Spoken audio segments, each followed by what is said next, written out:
Welcome और welcome back to my channel Pookie study. So I hope कि आप सब लोग अच्छे होंगे and in today's video I am going to pull and all day and all night in studying. So as I told you before कि मेरे pre board 2 चल रहे हैं एंड जो प्रीवियस प्री बोर्ड हो चुके हैं मैं उनकी वीडियोस डाल चुकी हूँ ऑलरेडी, तो आप लोग वो जाकर देख सकते हैं।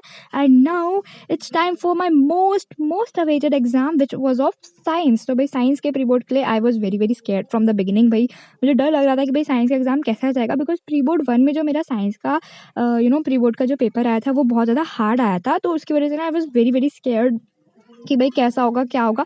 बट मार्क्स भी सही आ गए थे, but I was very scare क्योंकि वो वाला प्री बोर्ड मुझसे नहीं हो पाया था। हो गया था, मार्क्स भी अच्छे आए थे, but but comparatively very hard था वो, मुझे अच्छा नहीं लगा था वो पेपर।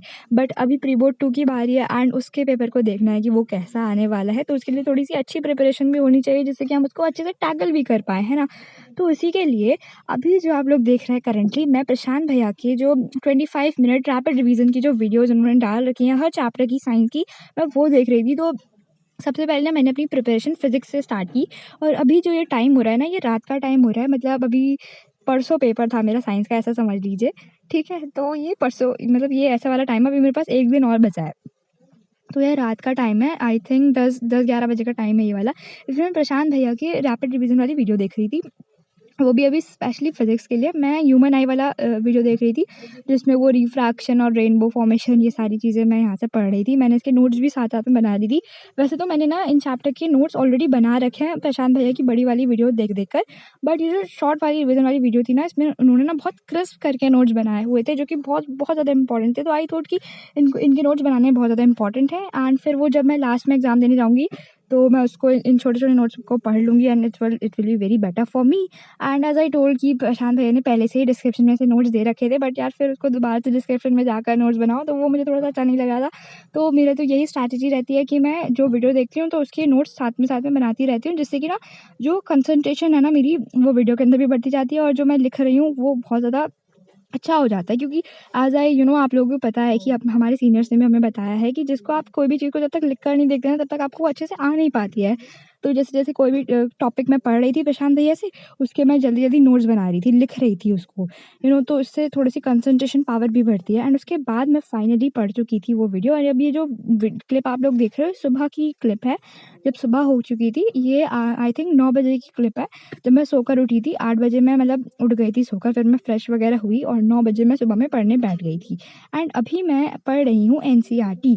सो मेरा ये अब जो मेरा मेन टारगेट था ना, इसके बाद मेरा वो मेन टारगेट ये था, मैं जो हूँ ना सारे चैप्टर्स की, साइंस में जितने भी चैप्टर हैं, केमिस्ट्री, बायोलॉजी और फिजिक्स, इन सारे सब्जेक्ट्स की एनसीईआरटी से एक बार पूरा फुल क्विक रिवीजन ले लूँगी, सारे चैप्टर की एनसीईआरटी अच्छे से पढ़ डालूंगी और ये सब हो जाएगा। बट यू नो दैट कि भाई सारे मतलब साइंस में बहुत सारे चैप्टर हैं एज तो इतने सारे चैप्टर की एक साथ एनसीईआरटी पूरी रिवाइज करना, it's not impossible in 1 day gap, तो भाई बिल्कुल भी इम्पॉसिबल है ही नहीं। तो भाई मुझे क्या पता था ये बात, है ना। एंड मैं तो वही पढ़ना स्टार्ट कर दिया था, तो मैंने फिज़िक्स की एनसीईआरटी को पूरा पढ़ना स्टार्ट कर दिया। अभी मैं इलेक्ट्रिसिटी से चैप्टर स्टार्ट किया था, बिकॉज मैंने कल रात ही मतलब ह्यूमन आई और लाइट वाला चैप्टर प्रशांत भैया की वीडियो से देख लिया था, उसके नोट्स भी बना लिए थे एंड मैं उसकी एनसीईआरटी पढ़ चुकी थी, तो बस मुझे उसका एक रिविजन चाहिए था। बट इलेक्ट्रिसिटी को मैंने थोड़ा सा सही से नहीं पढ़ा था, बट ऐसा नहीं कि मैंने नहीं पढ़ा था, मुझे इसके न्यूमेरिकल सॉल्व करने थोड़े थोड़े आते हैं, बट फिर भी मुझे उसको एनसीईआरटी से एक बार पढ़ना ज़रूरी था। सो आफ्टर दैट मैं इसको एनसीईआरटी से पढ़ रही थी। इसमें जो क्वेश्चंस लिखे थे एनसीईआरटी के अंदर, जो जितने भी क्वेश्चन येलो वाले बॉक्स, सारी एक्टिविटीज सब कुछ पढ़ना होता है as guided by our seniors. मैंने काफ़ी सारी सीनियर्स की वीडियोस वगैरह देखी हैं एंड मेरे खुद के सीनियर्स ने मुझे ये बात बताई है स्कूल में कि हम लोग क्या करते थे, एनसीईआरटी को पूरा अच्छे से पढ़ा करते थे, उसके क्वेश्चन और उसकी येलो वाले बॉक्स, उसके ब्लू वाले बॉक्स एक्टिविटी सब पढ़ जा करते थे। उससे बहुत हेल्प मिलती है एंड उसके साथ साथ कुछ गाइड बुक साइड बुक से भी पढ़ा करना। तो मुझे उन्होंने ऐसे बताया था कि एनसीईआरटी से सफिशेंट नहीं है थोड़ी सी, तो फिर मैंने कहा ओके, तो इसलिए मैं उनके ही एज डायरेक्टेड बाय दैम मैं एनसीईआरटी को पढ़ रही थी। सो वही देखिए मैं इस तरीके से एनसीईआरटी को पढ़ रही थी एंड गाइस पता है मुझे पता भी नहीं चला कि इतना टाइम हो गया मुझे एनसीईआरटी पढ़ते पढ़ते। Like I didn't realise. मैं वैसे तो पढ़ते पढ़ते थोड़ा सा ब्रेक भी लेती रहती हूँ खाने का पीने का, है ना। तो वो तो ब्रेक ले ही रही थी मैं, एंड मैंने 9 बजे स्टार्ट किया था। लिटरली इट्स टाइम 12 मतलब 12 बज चुके थे दोपहर के पूरे, और मैंने मतलब अभी मैं फिज़िक्स पढ़ रही हूँ सिर्फ। मैंने रात भी फिज़िक्स पढ़ा था और मैं अभी भी 12 बजे तक फिज़िक्स ही पढ़ रही हूँ। एंड गाइस मैंने पता है इस टाइम पर ना पैनिक हो जाती हूँ। मैंने सोशल साइंस के एग्ज़ाम में भी यही हुआ था मेरे साथ। मैंने हिस्ट्री में पूरा दिन गुजार दिया था, और फिर मेरे पास सिविक्स और इकोनॉमिक्स और बाकी सारे ज्योग्राफी सब कुछ पढ़ने का मेरे पास टाइम नहीं बचा था, बट मैंने फिर भी उनको पढ़ लिया था। पेपर काफ़ी अच्छा गया था। बट अभी तो मैंने ये सिर्फ चीज़ें रियलाइज़ नहीं की। मैं फिज़िक्स को ही पढ़ दी है। मैंने कहा अभी जब तक ये कंप्लीट नहीं हो जाती तब तक मैं इसको छोड़ने वाली नहीं हूँ। तो फिर बाय द वे मैंने पूरी एनसीईआरटी फिज़िक्स की पढ़ी, एंड अराउंड 2 बजे मैं लेके बैठ गई केमिस्ट्री। सो केमिस्ट्री में मैं कर रही थी chapter number 2 acid bases and salt from एस्टान। ठीक है, तो मैंने एनसीईआरटी से इसको नहीं किया था, मैं एस्टान से कर रही थी, बिकॉज मैं एक बार एनसीईआरटी इसकी पढ़ चुकी हूँ केमिस्ट्री की। मैंने एक बार फुल्ली एक टारगेट बनाया था जिसमें मैंने पूरी एनसीईआरटी कवर की थी, केमिस्ट्री की स्पेशली। तो इसलिए मुझे थोड़ा सा एनसीईआरटी पढ़ने का मेरा बिल्कुल भी दिल नहीं चाह रहा था, बिकॉज एनसीईआरटी में काफ़ी टाइम भी लग रहा था। वैसे तो एस्टान में काफ़ी डिटेलिंग में सब कुछ लिखा हुआ है, तो उसमें भी बहुत ज़्यादा टाइम लग जाता है अगर आप एस्टान लेकर बैठो। बट स्टिल कोई बात नहीं, मैंने ना कार्बन एंड कंपाउंड्स खोल लिया था एसिड बेसिस एंड सॉल्ट्स के को पढ़ने के अच्छे से बाद। एंड फिर उसके बाद ना सर ने हमसे कहा था कि भाई कुछ रिएक्शंस उसमें बहुत बहुत बहुत ज़्यादा इंपॉर्टेंट है, उनको एक बार कर कर ज़रूर जाना। जैसे कि इथेनॉल वाला, और मतलब स्टेरिफिकेशन वाला, डिहाइड्रेशन वाला, ऑक्सीडेशन वाला, वो बहुत बहुत ज़्यादा इंपॉर्टेंट है, वो करके जाना। तो मैंने वो कर रही थी, मैं लिख लिख कर प्रैक्टिस कर रही थी, as I told you before कि लिखने से थोड़ा सा कंसंट्रेशन भी बढ़ता है एंड वो अच्छे से याद भी हो जाता है। उसके बाद मैं आइसोमर्स को लिखने की पूरी प्रैक्टिस करी थी, बिकॉज पिछले वाले प्रीबोर्ड में आइसोमर्स दे दिए थे कि draw the isomers of hexane, तो फिर वो मुझे थोड़ा सा प्रॉब्लम हुई थी उसमें, तो मैंने उसकी प्रैक्टिस की अच्छे से। एंड उसके बाद मैं बायो लेकर बैठ गई।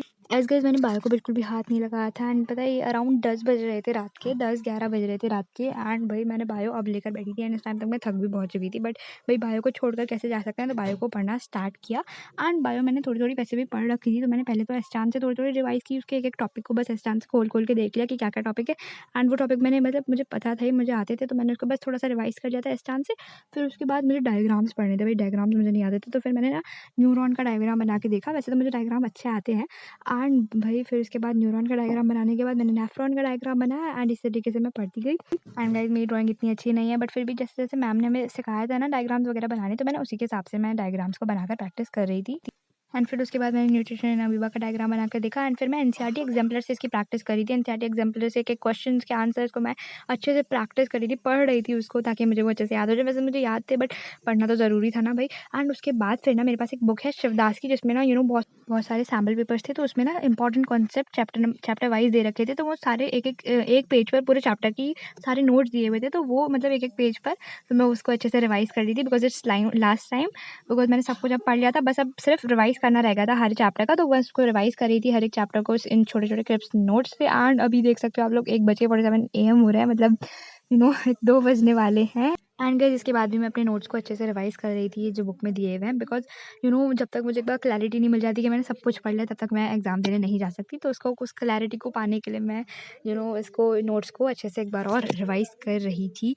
एंड गाइस अराउंड 2:30 3 बजे तक मैं सो गई थी अराउंड, एंड मैंने टाइम भी नहीं देखा था कि कितना टाइम हो गया है, 3 बज रहे हैं, बट आई गेस 2:30 या 2:45 तक हो ही रहे होंगे ऑब्वियसली। एंड गेस फिर मैं ना 6 बजे अराउंड उठ गई थी, एंड फिर मैंने ना उसके बाद अपने हैंड रिटन नोट से रिवाइज किया था। एंड उसके बाद गाइस फाइनली मैं अपना साइंस का प्री बोर्ड देने गई, एंड लाइक मुझे बहुत ज़्यादा डर लग रहा था कि क्या होगा, कैसा पेपर आएगा, but guys it was better, बहुत अच्छा आया था। मतलब प्री बोर्ड 1 से तो कंपेरेटिवली सही पेपर आया था, अच्छा आया था।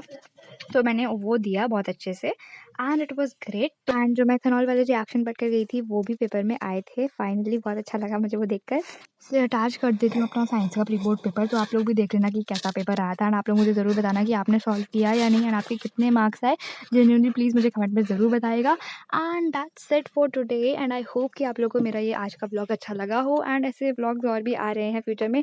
एंड अगर वीडियो ज़रा सी भी पसंद आई हो, तो please subscribe to my channel, like my video and share it with your friends, and comment me कि आप लोग को वीडियो कैसी लग रही है। सो अब मिलते हैं नेक्स्ट वीडियो में, तब तक के लिए बाय।